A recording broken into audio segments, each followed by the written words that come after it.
Hebreos capítulo 3 versículo 7 hasta el 12. Por lo cual, como dice el Espíritu Santo, si oyeres hoy su voz, ayúdeme a leer, no endurezcáis vuestros corazones, como en la provocación, en el día de la tentación en el desierto, donde me tentaron vuestros padres, me probaron y vieron mis obras 40 años, a causa de lo cual me disgusté contra esa generación y dije, siempre andan vagando en su corazón y no han conocido mis caminos. Por tanto, juré en mi ira, no entrarán en mi reposo. Mirad, hermanos, que no haya en ninguno de vosotros corazón malo de incredulidad para apartarse del Dios vivo. Amén. Ayúdenme a pedirle a Dios que esta palabra nos edifique a todos, hermanos. Papá, oh Dios del cielo, nos ponemos en tus manos, Rey de Gloria. Permite que esta palabra caiga en buena tierra, Señor amado. Que provoque cambios en nuestro interior, Señor amado, nuestro ser, en nuestro espíritu, nuestra alma. Oh bendito Dios, para que nuestro cuerpo pueda sujetarse, Señor amado. Pedimos que tu Santo Espíritu nos ministre, que haga milagros, Señor, que vaya a la raíz, Señor amado, del problema, que nos llene de tu gracia y tu paz, Señor amado, y que seas tú respaldándonos, Padre, para que todo lo que hagamos hoy, Señor, sea de tu agrado, Señor. Ayúdame, bendito Dios, porque yo sin ti no soy nada, Padre. Si tú vas conmigo, iré a cualquier lugar donde tú me lleves, Señor poderoso. Fortaléceme, Dios de justicia, y guárdame en el hueco precioso de tu mano, porque hasta aquí, Señor amado, nos has ayudado. Gracias, Padre, gracias, Hijo, gracias, Espíritu Santo. Amén. Aleluya. Ahora sí, hermano, puede sentarse. Siéntese tranquilito y vamos a gozarnos, ¿verdad? Aleluya. El tema de esta noche que vamos a meditar es: la incredulidad te aleja de Dios. La incredulidad te aleja de Dios. Hemos estado viendo temas relacionados a la fe. ¿Y por qué vamos a ver ahora un tema relacionado a la incredulidad? Porque es lo contrario de la fe, y debemos de conocer cada uno de nosotros las consecuencias que dan o que vienen como resultado de no creer en las promesas de Dios, o de no creer en lo que Dios dice que hará a causa de su amor y su poder maravilloso para su pueblo. Porque nosotros somos el pueblo escogido de Dios. ¿Tienen claro eso? Si usted tiene claro que usted y yo somos el pueblo escogido de Dios, las promesas que aquí están son para nosotros, ¿verdad? Nos pertenecen, son nuestras. No son para los que no tienen a Cristo, son para nosotros. Y tenemos que estar conscientes de que Dios mandó a Cristo a morir en la cruz para redimirnos y que nos hagamos dueños de todo ese gran amor que Él tiene para nosotros, manifestado en su palabra. Entonces, el pueblo de Israel, hermanos, anduvo caminando por mucho tiempo, y nosotros sabemos, 40 años específicamente, y sabemos que por el día iba una columna de nube que los mantenía frescos a ese pueblo, los mantenía, y aparte de mantenerlos, los guiaba. Usted sabe que caminar en un desierto, a lo mejor no se imagina, pero caminar en un desierto o caminar en cualquier área geográfica solamente con una brújula, muchas veces el que no sabe pues se pierde, y ahí en ese caso pues no tenían ninguna brújula humana, sino que el que lo guiaba era el Espíritu Santo de Dios. Y por la noche aparecía la columna de fuego para darles ese clima agradable, porque los climas del desierto son climas terribles, inhóspitos. Por la mañana dice que las temperaturas en el suelo, en el piso, llegan hasta los 70 grados centígrados. Y por la noche llega a posiciones bajo cero, o sea que es algo tremendo, los extremos, ¿verdad? Y cualquiera no va a poder aguantar esa situación. Pero Dios había creado un microclima para ese pueblo, para que ese pueblo estuviera ahí, ¿verdad? Y los había guardado, los había sacado de Egipto con el propósito que ya no fueran esclavos más de aquellos que los explotaban, que los tenían haciendo ladrillo. Pero el pueblo anduvo en ese desierto por 40 años, anduvo caminando en círculos por esos 40 años. Y muchas veces nosotros, hermanos, pasamos por esos desiertos de la vida. Y yo no sé si usted en algún momento se ha sentido que está caminando en el mismo lugar, en el mismo círculo. Tal vez va a decir, no es el mismo círculo, pero se da cuenta de que no supera, no prospera, no crece, no nada. ¿Verdad? Y es ahí donde yo quiero que nosotros centremos nuestra enseñanza esta noche, porque Dios habló con tiempo, Dios habló, Dios estableció parámetros, Dios estableció reglas, Dios estableció mandatos para que el pueblo los obedeciera. Y una de las cosas que al pueblo le gusta es desobedecer. Yo creo que nosotros ya no, eso ya era para el pueblo antiguo. Nosotros somos obedientes, ¿verdad que sí? ¿Amén o no? Amén. ¿Verdad? Entonces, como buenos hijos de Dios, ¿verdad? Esta situación de andar dando vueltas en el mismo círculo trajo frustración al pueblo. Pero la frustración llegó por causa de sus mismos hechos, por causa de su misma desobediencia, por causa de sus mismas situaciones que ellos mismos habían provocado. Y nosotros tenemos que entender, ¿verdad?, que no era el propósito de Dios mantenerlos oprimidos, ni mucho menos sacarlos de Egipto para que murieran en el desierto, como algunos de ellos pensaban, porque no era ese el plan. El plan de Dios, ¿sabe cuál era? Llevarlos al reposo. Por eso dice aquí que me enojé con ellos y no entrarán en mi reposo. ¿Sabe cuál era el reposo que Dios les quería dar? La tierra prometida. Amén. La tierra donde fluía leche y miel. Esa tierra maravillosa, no es que iba a caer miel del cielo y en vez de agua iba a haber leche, ¿verdad? No es eso, sino que había abundancia, había prosperidad en ese lugar. Y Dios los quería sacar de aquel lugar para, imagínense, las ciudades donde ellos iban eran ciudades fortificadas. Ya habían viñas, ya habían campos, ya había todo. Ellos iban a llegar solamente a posicionarse. O sea, algo maravilloso que Dios les estaba prometiendo. Pero ¿sabe cuál fue el gran error del pueblo de Israel? Que no creyeron en esas promesas. Y su corazón se llenó de incredulidad terriblemente. Y eso no los hizo, dice, por lo cual juré en mi ira que no entrarán en mi reposo. Para nosotros podemos utilizar esta enseñanza aplicándola a los diferentes aspectos de la vida. Usted lo puede aplicar a su desarrollo, a su crecimiento en cuanto secularmente hablando. Usted lo puede aplicar a su vida espiritual. De muchas maneras, y yo quiero que esta noche usted vaya siendo consciente de lo que yo voy hablando y usted lo vaya adaptando a su necesidad, ¿verdad? Por eso, hermanos, es necesario que cada uno de nosotros tenga en cuenta que Dios es un Dios de orden. Y al hablar que Dios es un Dios de orden, es porque Él da instrucciones, ¿verdad? Y sabemos que Dios no es hombre para que mienta. Todo eso lo sabemos, lo repetimos. Y si no miente, entonces Él hace cumplir la palabra que está escrita. Y no solamente la palabra que a nosotros nos gusta, sino también la palabra que en algún momento no nos gusta. Esa palabra Dios la cumple porque Él ha dicho, porque es bien para nosotros. ¿Sabe para dónde nos quiere llevar a nosotros? A la tierra prometida. Usted puede pensar, ¿a dónde será ahora la tierra prometida para mí? En el lugar donde usted vive. Tal vez usted viene de un lugar de donde había escasez, donde no había trabajo, donde había dificultad, mucha violencia. Y aún ahora, estando en este lugar, muchos dicen, mejor me quisiera regresar. Quisiera volver a Egipto. Quisiera regresarme porque aquí ya no, aquí es difícil. Todos los días hay que levantarse temprano. ¿Verdad? Todos los días, la misma rutina de siempre. Pero cuando llegue el viernes no quisiera que fuera esa rutina. Ese día sí quisiera que se repitiera constantemente. ¿Verdad? Cuando cae el chequezote. Entonces tenemos que tener en consideración, hermanos, que Dios preparó instrucciones. Y ahora comienza la parte donde usted y yo tenemos que entender el propósito y el plan de Dios.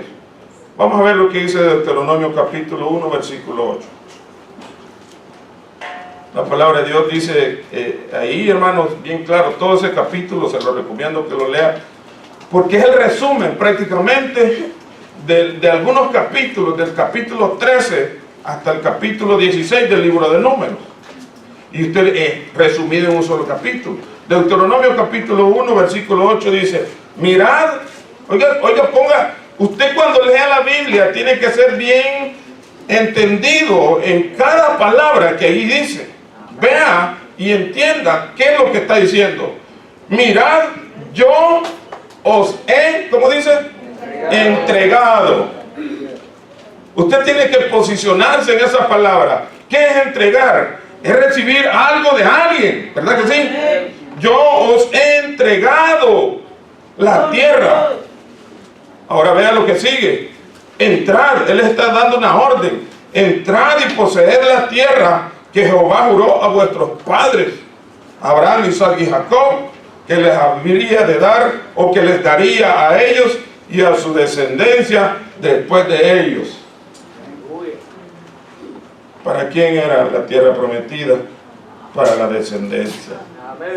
Tal vez usted y yo, hermanos, no podemos entender y nos posicionamos en el plano de los abuelos y que nuestra descendencia es la que va a recibir tal vez lo que usted no ha visto hoy.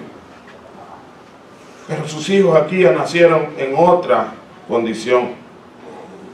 Sus hijos aquí ya tienen otro estatus diferente, ¿verdad? Han nacido en un lugar donde hay bendición abundante. ¿Y saben para quién es? Para ellos. Aunque nosotros seamos de la generación de los abuelitos o de los descendientes, pero nuestros hijos. Y entonces, ¿sabe cuál es el punto? Él ya lo entregó en las manos del pueblo de Israel. Quédese con esa palabra. Ya lo entregó. Él dijo, tomen, esto es suyo. Pero sabe que muchas veces, aunque a usted le entreguen algo, usted opta o tiene la opción de dejarlo ahí, como algunos olvidan sus cosas por ahí, las dejan o se las llevan. Pero son de ustedes. Pero ¿sabe por qué las dejan? Porque no las valoran. ¿Verdad que sí? O cuando a usted le dan algo que no le gusta, ¿qué hace? Lo recibe y lo pone por ahí. Porque no le gustó. No era lo que te esperaba. ¿Verdad? Es que es de Walmart. Dice. Y se ríe porque es cierto. Entonces nosotros tenemos que ver que lo que Dios, ¿sabe lo que Dios nos ha entregado? Lo mejor. Y por eso es que Dios pide excelencia en cada uno de nosotros. Porque Él nos dio lo mejor. Nos dio a su Hijo amado en la cruz del Calvario. Él no nos dio cualquier cosa. Nos dio lo mejor, al unigénito. Nos dio a su Hijo amado. Para que cada uno de nosotros formáramos parte de ese pueblo redimido. De esa nación santa. De ese pueblo escogido. Aleluya. Y es maravilloso, hermanos, verlo de esa manera. Pero Dios hizo entrega. Pero ahí es donde comienza, hermano, la dificultad. Si nos vamos al versículo 21, siempre del capítulo 1 de Deuteronomio, vuelve el Señor a fortalecer el propósito. Versículo 21. Mira, Jehová tu Dios te ha entregado la tierra. Sube y toma posesión de ella. Como Jehová, el Dios de tus padres, te ha dicho. No temas ni desmayes. Pero vea cómo entonces, si Dios ya ha hablado, y este es el problema más grande del hombre, si Dios ya ha hablado que Él nos va a entregar algo, que algo nos pertenece, que algo es nuestro, ¿por qué nosotros, hermanos, empezamos a cabildear con Él? Vea lo que hace el pueblo. Versículo 22, y viniste a mí todos vosotros y dijiste, enviemos varones delante de nosotros que nos reconozcan la tierra y a su regreso nos traigan razón del camino por donde hemos de subir y de las ciudades a donde hemos de llegar. Y el problema es que el liderazgo, ¿sabe lo que hizo? Aprobó lo que el pueblo pedía. Y el dicho me pareció bien, dice. Me pareció bien, ¿verdad? Y tomé 12 varones de entre vosotros, un varón de cada tribu, y los mandó, ¿verdad? Si nosotros leemos lo que dice Números capítulo 13 versículo 2 y nos quedamos solamente con ese versículo, nosotros podemos creer que el plan de Dios o que enviar a los espías era propósito de Dios. No era propósito de Dios, era propósito del hombre. Era plan del hombre. Y es allí donde nosotros, hermanos, empezamos a entrar en una discusión en nuestra mente. Si Dios ya dijo que lo va a hacer, ¿cuál es el problema? Si Él es el poderoso. Aleluya. Si el Señor ha dicho que va a hacer algo con su vida, es porque Él lo va a hacer. Nada más tiene que esperar el momento. Porque todo tiene un tiempo del Señor. Nada es antes ni nada después. Todo es perfecto. Porque Dios es maravilloso. Aleluya. Aleluya. Bendito Dios del cielo.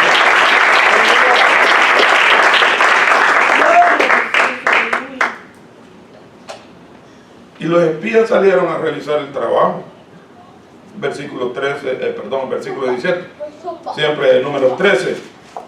Números 13, 17. Y Moisés, pues como buen líder, les da ciertas instrucciones y les dice que observen la tierra, que cómo es, el pueblo que la habita, ¿verdad?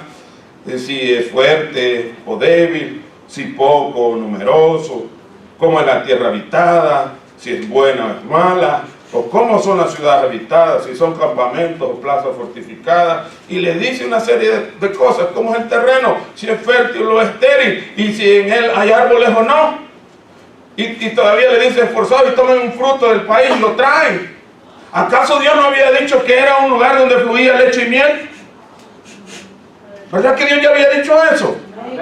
Pero ¿por qué entonces ellos tomaron, o por qué ellos entonces se fueron a ese lugar para tomar esa descripción de aquel lugar? Porque no confiaban en la palabra de Dios. No creían en lo que Dios ya había hablado. Dios había dicho que fluía leche y miel, pero ellos quisieron ir a reconocer la tierra. ¿Sabe por qué? Para que a través de ese mensaje o de esa información que ellos recabaran, el pueblo se animara y entonces dijera, vamos a conquistar la tierra. Pero el problema fue que no todos pensaron lo mismo. Y usted puede verlo, ¿verdad? Ciertamente, dice, es una tierra que fluye leche y miel. ¿Y sabe cuántos días se tardaron recorriendo la tierra? 40 días. Ellos anduvieron recorriendo esa tierra. Tanto era, hermano, la información que vi. Imagínense, ellos entraron a los lugares. La gente no les dijo nada porque Dios ya los había entregado en sus manos. Y ellos entraron y aún con todo, ellos llegaron con un informe negativo, contradiciendo lo que Dios ya había establecido en sus planes, en sus propósitos. Y es ahí donde nosotros debemos de ser muy cuidadosos. Porque cada uno de nosotros tiene que pensar en Dios.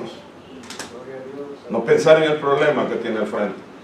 Problemas van a haber y de todo tamaño, de todo tipo, de colores y sabores, de lo que usted quiere, joder. Pero ¿sabe quién es el más poderoso? El poderoso de Israel, el Dios de los cielos. Que lo que espera es un momento para glorificarse. Pero nosotros lo que esperamos es un momento para equivocarnos y desconfiar de Él, ¿verdad? Si nos vamos entonces al versículo 28, versículo 28, siempre de números 13. Mas el pueblo que habita aquella tierra es fuerte. ¿Verdad que sí dice? ¿Sí está conmigo el versículo 28? Mas el pueblo que habita aquella tierra es fuerte, y las ciudades muy grandes y fortificadas. Y también vimos allí a los hijos de Anac, Amalek, que habita el Negev, el Eteo, el Jebuseo, el Amorreo habita en el monte, el Cananeo habita junto al mar y a la ribera del Jordán. Entonces, hermanos, el informe que estas personas trajeron era un informe negativo. Todos habían visto lo mismo. Habían ido 12 personas, pero todo depende no de lo que tú veas, todo depende de quien en tú estás confiando.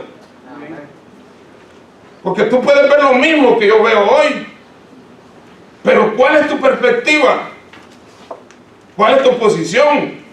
¿Crees en el Dios, que Dios puede resolver los problemas, o estás confiando en tu propia fuerza?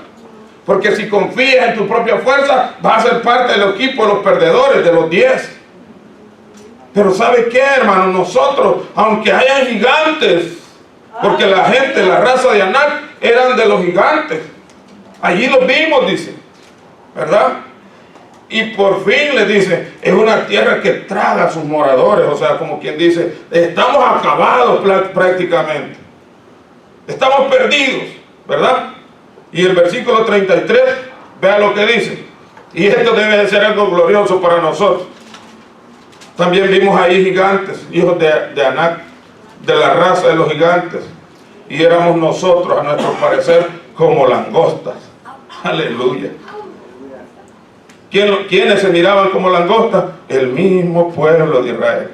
El mismo pueblo se miraba a nuestro parecer. Y no crea que una gran langosta de esas que ponen en los platos con caldo, ¿verdad? Con cremita y con todo.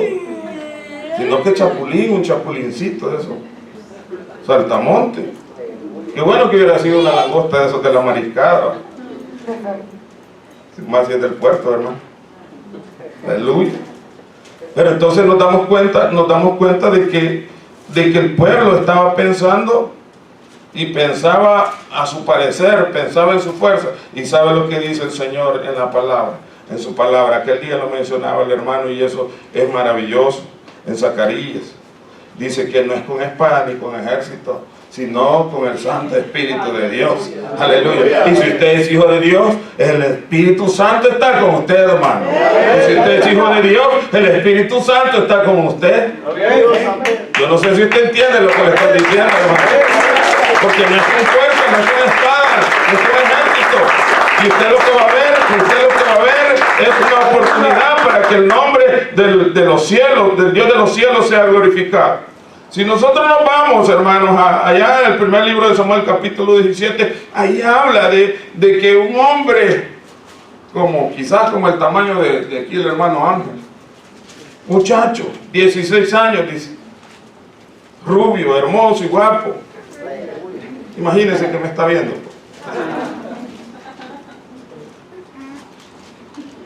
Era un muchacho. Por un lado, ese hombre llamado Goliat, dice que todas las mañanas y todas las tardes provocaba al pueblo de Israel. Pero se levantó ese muchacho y llegó y dijo él: y este incircunciso filisteo, ¿por qué provoca a los escuadrones del Dios de los cielos? Por un lado, el rey Saúl hasta le había prometido a la muchacha el que le arranque la cabeza a Goliat, le doy a la muchacha. Pero ni así se habían atrevido. Y fíjense cómo es la cosa. Por un lado, el rey Saúl estaba ya desesperado. Por un lado tenía al gigante que lo provocaba, y por el otro lado tenía un loco. Porque cualquiera lo puede ver como loco a un muchacho. ¿Cómo tú, siendo un niño, te vas a ir a poner a pelear con semejante hombre de 3 metros? Porque Goliat era un hombre grande, gigante, así como los que habían visto ellos allá en la tierra de los filisteos. ¿Y sabe qué fue? ¿Sabe qué es lo que pensó? Tú vienes a mí, le dice, con espada, lanza y jabalina. Mas yo vengo, le dice, en el poderoso nombre de Jehová de los ejércitos. Aleluya. Agarró su piedra y le dio y lanzó la piedra. Ahora póngase a pensar esto y analícelo detenidamente. ¿Saben lo que vio David? Y esto tiene que revolucionar su entendimiento. ¿Saben lo que vio David? David no vio el gigante. David vio una gran cabezota de este tamaño, mire. Y dijo, allí no le voy a fallar, y entre más grande sea la cabeza, más duro le voy a dar y más fuerte va a caer. Y le pegó en la cabeza y cayó.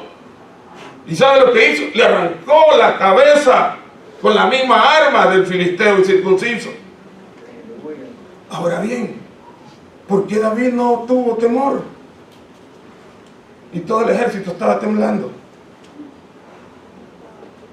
Porque David creía. Amén, aleluya. Lo mismo estaba viendo David, que lo mismo veía todo el ejército que tenía al frente al gigante. Ahora bien, los 2 espías, volvamos a esto, lo que estábamos viendo, los 2 espías habían visto lo mismo, la misma panorámica habían tenido. Habían visto lo mismo.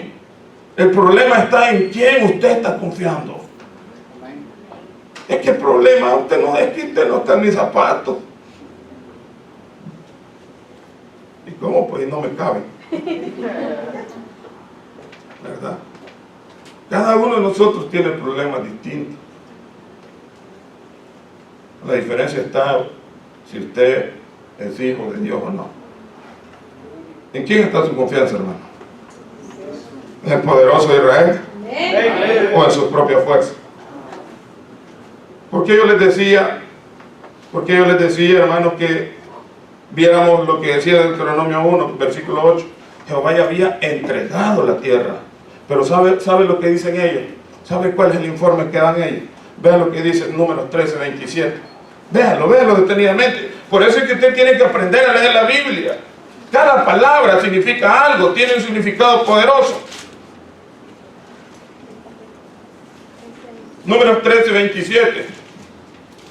Y les contaron diciendo: nosotros llegamos, ¿a dónde? A la tierra a la cual nos enviaste, y que la que ciertamente fluye leche y miel, y este es el fruto de ella. Habían llevado el racimo, dice, de uva entre dos. Imagínense cómo era de grande ese racimo y los higos que habían llevado. Vea cómo las perspectivas de la confianza, la fe cambia todo. Ellos están diciendo: a la tierra a la cual nos enviaste. No están diciendo a la tierra que Dios ya nos entregó. ¿Se da cuenta? No sé si logra captar lo que le quiero decir. Ellos están diciendo: nosotros hemos ido como compromiso. No es que en verdad creemos que Dios ya nos entregó eso, porque nos estamos dando cuenta que hay una serie de problemas, hombres grandes, ciudades fortificadas, hay de todo que se nos impide a nosotros poder llegar a la meta. Pero ahora digo y repito, ¿en quién estaban confiando estos hombres? ¿En quién esperaban? ¿En quién esperas tú, hermano, que te resuelva el problema? ¿Confías más en el hombre? Estás equivocado. Nosotros no necesitamos, ciertamente Dios va a utilizar a sus hijos como vasos de honra. Tampoco nos podemos hacer indiferentes a eso. Pero que tu corazón no esté inclinado hacia un hombre, hacia una mujer. Que tu corazón esté inclinado al que todo lo puede. Aquel que no es nada, que no hay nada imposible para él. Nuestro Dios todopoderoso. ¿Cuántos tienen un Dios poderoso, hermano? Aleluya, bendito el Señor. Entonces, el Señor a cada uno de nosotros no nos ha dado espíritu de cobardía, que nos amedrenta cualquier cosa. Y lo podemos ver en las luchas, en las pruebas, en las dificultades. ¿Hasta cuánto está dispuesto usted a luchar? ¿Hasta cuándo? No hemos peleado muchas veces la batalla cuando ya estamos queriendo tirar la toalla. No damos la parte que nos corresponde, y cada uno de nosotros tiene un potencial poderosísimo. Y usted y yo no podemos decir que no podemos, porque el que habita en nosotros es el Espíritu Santo de Dios. Nosotros somos templo del Espíritu Santo. Y si nos falta sabiduría, dice Santiago, pidámosela a Él, porque Él es amplio en darla. ¿Verdad? Entonces vale la pena, hermanos. Pero ante todo ese grupo de los 10 que siempre miraban con sus ojos carnales, había un equipo, había un dúo de valientes. Amén. Y con esos dos, y por esos dos, el Señor conquistó, permitió. Por eso el Señor le dice a Josué: esfuérzate y sé valiente. Amén. ¿Sabe por qué él le cambió el nombre? ¿Cómo se llamaba Josué antes? Oseas. Y después le ponen Yahshua. ¿Qué significaba el nombre de Oseas? Salvación. ¿Y cómo le puso el nombre? Yahshua. La salvación es de Dios. Aleluya. Mire qué maravilloso ese nombre, glorioso. Por eso es que nosotros, hermanos, tenemos que poner la mirada en el que lo puede todo. El Salvador de nuestras vidas, el Salvador de tu alma. Tienes que ser del equipo de Josué y de Caleb, de esos hombres que son aferrados a que cualquier cosa que venga no le tiembla. Cualquier cosa que venga la resiste. Y nosotros estamos dispuestos a eso. De una media tormentita que caiga, ay, no voy. Me dolió la uña, tampoco voy. Hasta cuando le duele el pelo no quiere venir. ¿Verdad? Bueno, el hermano no tiene problema, ¿verdad?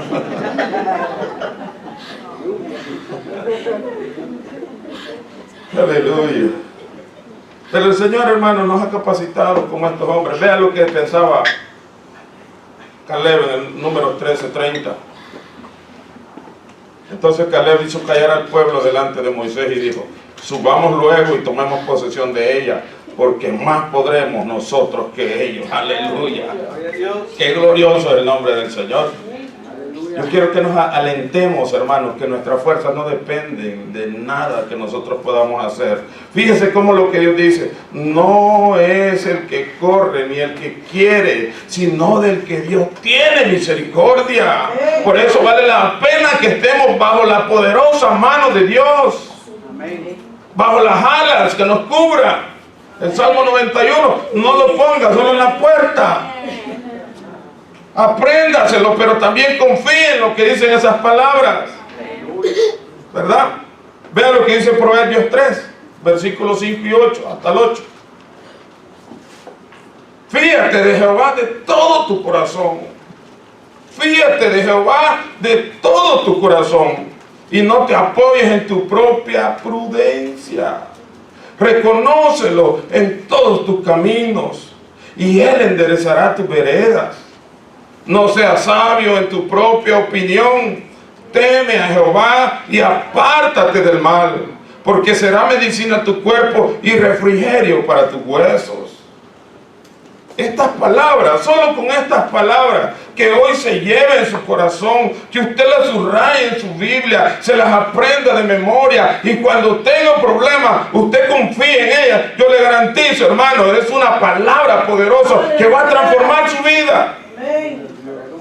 Usted tiene que venir dispuesto a aprender, a llevarse algo en su corazón. Son palabras que transforman. Recuérdese, la ley de Jehová es perfecta, que convierte el alma, hace sabio el sencillo. Esa es la ley de nuestro Dios. Por eso aquí predicamos palabra de vida. Aquí predicamos el evangelio del arrepentimiento, porque Él es el único. Yo con mis consejos, hermano, yo puedo llegar poquito a apelar a su conciencia, pero la palabra en que usted no la quiere recibir va a penetrar las coyunturas y los tuétanos, aleluya, y va a transformar su vida como esa espada de doble filo, aleluya. Y ahí usted no puede decir que no, y si dice no, contienda con Dios entonces, y reclámele a Él, porque por Él han sido escritas esas palabras. Qué hermoso nuestro Dios. Por esas decisiones el pueblo cayó en un error, y es ahí, hermanos, donde nosotros tenemos que ir viendo ya, ¿verdad? Por andar en ese círculo el pueblo empieza a quejarse, y cuando nosotros caemos en ese tipo de problemas, hermanos, debemos de ser muy cuidadosos. Yo no sé si algunos, por eso le decía que usted lo puede aplicar en diferentes planos de su vida. Yo no sé si usted alguna vez se ha quejado de sus hijos, por ejemplo. Se ha quejado de: ¿por qué vivo en este país? Si me hace falta ya las olas del mar, los cocos, los mangos. Es que ya es más fresco, ya aquí hacen unos calores tremendos. Y cuando uno anda en la yarda es bien terrible. Yo no sé, señora, eso usted, hermano. ¿Alguna vez ha dicho eso? Quisiera estar en mi país. Tenga mucho cuidado. Por esa causa el Señor escuchó al pueblo, y por las mismas palabras que ellos dijeron, eso mismo les dio el Señor. Eso mismo les entregó, porque Él conoce lo que hay en su corazón. Eso es lo que el Señor le entregó. Mire lo que dice Números 14, versículo 1.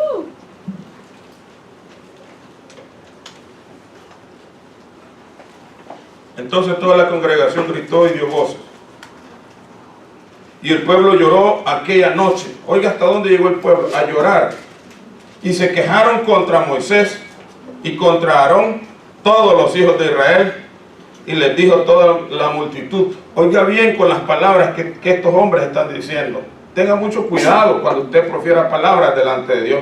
Ojalá muriéramos en la tierra ojalá muriéramos en la tierra de Egipto, o en este desierto, ojalá muriéramos. ¿Cuál es la diferencia de morir en Egipto? No siempre se va a morir, pues. ¿Cuál es la diferencia de morir aquí que morir allá? La muerte es la muerte y se va a morir donde quiera que sea. Pero la gente ojalá me hubiera muerto en Egipto para que me hubieran embalsamado. El pueblo se queja por todo y por nada, hermano. Si está caliente, ay. Si está frío, deme una chamarra, préstemela ahí, que gran frío. Tengo sed.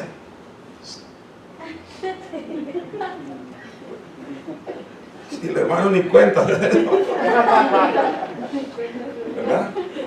Por todo nos quejamos. Ay, es que el carro que tengo. Y algunos hasta de la mujer, va. La mujer que me diste. Tenga mucho cuidado, o del esposo que le ha dado. ¿Verdad? Tanto que come. Tengamos mucho cuidado, hermano, por favor, con las palabras que decimos delante de Dios. Porque Dios, ¿sabe por qué? Mire, cualquiera puede pensar que Dios no escuchaba al pueblo. Dios escucha todo lo que nosotros decimos. Sea en público, sea en secreto. Lo que usted dice se está siendo escrito, dice la palabra de Dios en los libros que el Señor tiene. ¿Verdad? Ojalá muriéramos en la tierra de Egipto, en este desierto. Ojalá muriéramos.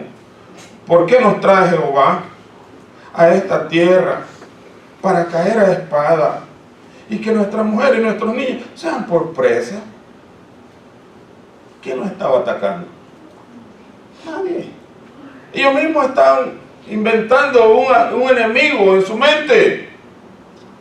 Ellos mismos estaban bloqueando. ¿No sería mejor volvernos a Egipto? Versículo 4. Y decía el uno al otro: designemos un capitán y volvamos a Egipto. ¿Sabe de quién se estaban quejando? No de Moisés y de Aarón, sino que se estaban quejando del Dios de los cielos, del Dios todopoderoso. Por eso yo insisto, hermano, si Dios nos ha traído a este lugar es porque aquí vamos a ser bendecidos. Usted tiene que pedirle al Dios todopoderoso: esas bendiciones me pertenecen, son mías, Señor, y te agradezco porque ahora vivo en este lugar. Te agradezco porque ya no estoy en aquella condición, porque estoy aquí y la prosperidad llegará a mi vida, porque tú eres mi rey. Porque no depende de mí ni de ti, depende del Dios todopoderoso. Él hace salir el sol sobre buenos y malos. Pero nosotros buscamos la bendición con nuestra propia fuerza. Cuando andemos haciendo cosas malas, hermanos, hagamos lo bueno, Dios nos va a bendecir. Y el pueblo se rebeló, y por eso el mismo Josué y Caleb les dicen estas palabras en el versículo 9 y 10: no seas rebeldes contra Jehová, ni temas al pueblo de esta tierra, porque nosotros los comeremos como pan. Aleluya. Y yo diría con pan y café, ¿verdad? Pero ellos no lo veían así. Solo 2 hombres lo pudieron ver de esa manera. ¿Cuántos hay como Josué y Caleb en este lugar? ¿O somos de los 10? Tenemos que ser del equipo de Josué y Caleb, que aunque vengan luchas, aunque vengan pruebas, nuestra simiente está sobre la roca. Porque van a venir lluvias. Usted puede estar pasando de una dificultad, ahorita puede estar saliendo una prueba, pero no se alegre. Mañana vienen días difíciles. Tal vez usted está pasando una situación difícil. Pero son todos, porque nuestra fe tiene que ser probada de diferentes maneras. Yo no sé si recuerdan lo que decía Alejandro el día de que pasó aquí a dar sus votos. Él estaba agradecido con Dios, dice, porque antes dormimos, dice, en el suelo, dice. Una cobija y una almohada, dice. ¿Qué sucede entonces? Ahora nosotros debemos de estar agradecidos porque ya no tenemos la misma condición que antes. Vivimos diferente, ¿verdad? Cuando yo vine aquí en un sillón me prestaban para dormir. Ahí dormía. Ahí pasaba. Pero ahora ya no. Ahora tengo mi cobijita ahí en la parte. No, tanto frío. Antes sí. No lo estoy animando, ¿eh? Pero tenemos que ser como agradecidos por lo que Dios ha hecho. Eso me gustó, hermano. Abrácela. Por eso es que nosotros tenemos que ser agradecidos con lo que Dios nos ha dado. Dice la palabra de Dios que tenemos que ser felices con lo que tenemos y agradecidos con nuestro Dios, porque esa es su voluntad. Usted tiene que ser agradecido con lo que Dios le ha puesto. No deje de andarse quejando. Mejor quisiera volver a Egipto. Mejor quisiera, designemos a uno. Como no conocían el camino, querían un capitán que los llevara. ¿Y sabe qué es lo que sucedió por eso? Jehová lo castigó. Jehová lo castigó porque el Señor escuchó. Vean lo que es el versículo 11. Y Jehová dijo a Moisés: ¿hasta cuándo me ha de irritar este pueblo? ¿Hasta cuándo no me creerán? Con todas las señales que he hecho en medio de ellos, yo los heriré de mortandad y los destruiré, y a ti te pondré sobre gente más grande y más fuerte que ellos. Aleluya. Dios había escuchado todo el quejarse, el murmurar. Los había sacado con mano poderosa y brazo extendido de Egipto. Aquellas 10 plagas ya las habían olvidado. Ya habían olvidado cómo el Señor había acabado con el ejército de los egipcios cuando abrió el mar y el mar destruyó aquel ejército. Ya se les había olvidado cómo les dio agua sobre la roca, que le habló a la roca y salió agua abundante. Ya se les había olvidado cómo las había alimentado con maná. Ya se les había olvidado que los zapatos, conforme ellos iban creciendo, los zapatos les iban creciendo también. Ya se les había olvidado que la ropa que usaban, de igual manera, les crecía conforme ellos crecían. Por eso el Señor dice: me han tentado, he hecho cosas poderosas delante de ellos y todavía no creen. ¿Cuántas cosas ha hecho Dios a tu favor y ahora ya no lo crees? ¿Cuántas cosas grandes ha hecho Dios a tu favor que solo te han quedado en la mente? En la memoria. Es que yo me acuerdo que antes, pero ahora ya no. Dígale, háblanos, Señor, dígale.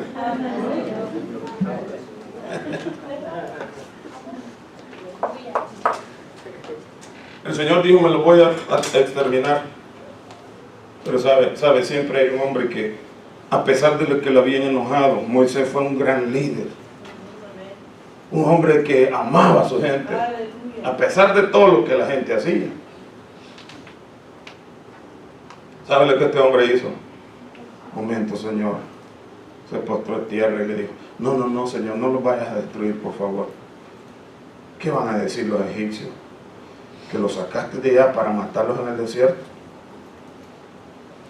No, Señor, ten misericordia de ellos. No los destruyas. Dales otra oportunidad, Señor. Ese mismo pueblo, hermanos. Ese mismo pueblo. ¿Y sabe lo que le dice? Es más, le dice Moisés: mira, los egipcios y los demás que te han conocido y se han dado cuenta de tu poder maravilloso van a decir que los eliminaste porque no los puedes meter en la tierra prometida. No, dijo el Señor. Tiene razón este Moisés. Pero como el Señor es justo, que no tiene por inocente al culpable, y que por eso es necesario que nos arrepintamos de todos nuestros pecados, de todos. Porque a veces se nos olvida que estamos escondiditos y que ahí no pasa nada, ahí nadie me ve. Momento, tenga mucho cuidado. Jehová es un Dios justo. Lento para la ira, claro que sí. Tardo en misericordia, claro que sí. Pero no tendrá por inocente al culpable. Por eso nosotros no podemos decir lo que la gente dice, que ama al pecador. Lo ama cuando se arrepiente, pero Él aborrece el pecado. Amén. Esos esquemas de que antes se repetían, ya no los digamos. Pensemos que es necesario el arrepentimiento, ¿verdad? Y el Señor hace un juicio contra ellos y le dice, el versículo 22 en adelante, oiga bien, todos, le dice, todos los que vieron mi gloria y mis señales que han hecho en Egipto y en el desierto, me han tentado ya 10 veces. ¿Cuántas veces hemos tentado a nosotros al Señor? Que no se vaya el gozo, hermano. ¿Cuántas veces le hemos tentado? Sabe que el Señor tiene, ciertamente nos da una oportunidad, pero Él no es juguete de nadie, hermano. Dios no es juguete de nadie. Nos da oportunidades, claro, nos da oportunidades todos los días, porque todos los días respiramos una nueva misericordia. Si no fuera así, por su misericordia, dice la palabra, no hemos sido consumidos. Pero mire lo que dice, ya me han tentado ya 10 veces y no han oído mi voz. No verán la tierra de la cual juré a sus padres. No, ninguno de los que me ha irritado la verá. Pero a mi siervo Caleb, por cuanto hubo en él otro espíritu y decidió ir en pos de mí, yo le meteré en la tierra donde entró y su descendencia la tendrá en posesión. Aleluya. ¿Cuántos son, hermanos, de aquellos que anhelan esa promesa? ¿Cuántos son, hermanos? Aleluya. Dios es maravilloso. Los castigó, dice la palabra, 1 año por cada día, el versículo 34. Y al final le dice, conoceréis mi castigo.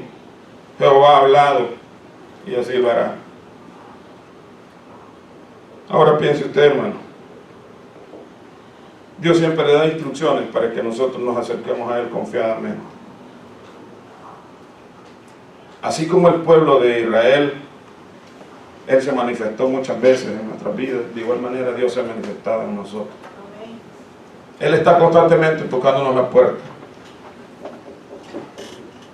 Si oyeres hoy su voz, dice, no endurezcáis vuestros corazones, como en la provocación, dice, cuando me tentaron.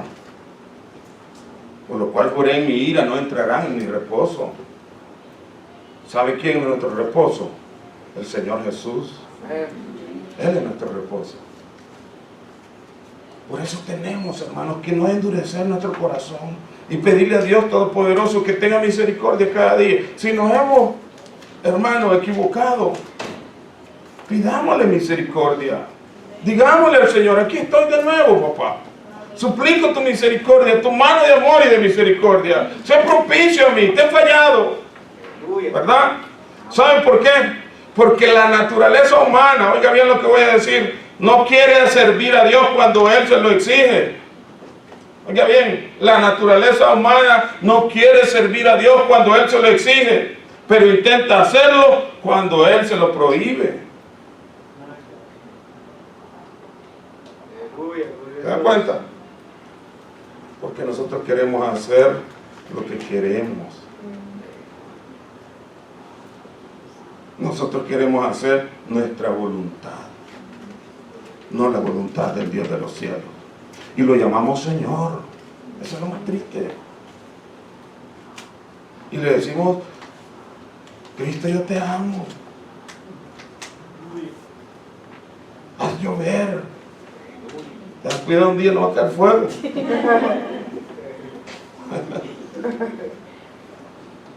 Vale la pena, hermano, servirle a nuestro Señor y decirle con todo nuestro corazón, Padre, te agradecemos. Porque algunos de nosotros ya estamos en ese reposo. Aplíquelo a su vida espiritual hoy. Y piense, el Señor es nuestro reposo. Aquellos descansaban el séptimo día para entrar en el reposo. Jehová dice que trabajó esos días, 6 días, y el séptimo día descansó. Pero para nosotros, hermanos, eso no es el reposo. Nuestro reposo se llama Jesucristo. Por eso nuestro reposo lo encontramos al venir a sus pies. Tiempos de refrigerio vienen, dice la palabra del Señor. Por eso, hermanos, Él manda en todo tiempo y en todo lugar a todo hombre que se arrepienta, porque un día juzgará por el que ya designó a Jesucristo. Y queremos nosotros entrar a la tierra prometida. Amén. Queremos ir al cielo, Amén. al paraíso de Dios. Amén. Yo sé que queremos, pero tenemos que entrar a través del reposo llamado Jesús. Tenemos que entrar porque Él es el camino, la verdad y la vida. Nadie viene al Padre sino es a través de Él. Vale la pena, hermanos, entonces servirle al Dios Todopoderoso, aquel gran yo soy, al Dios Todopoderoso, Rey de gloria y de salvación. No hay nadie como Él, hermanos.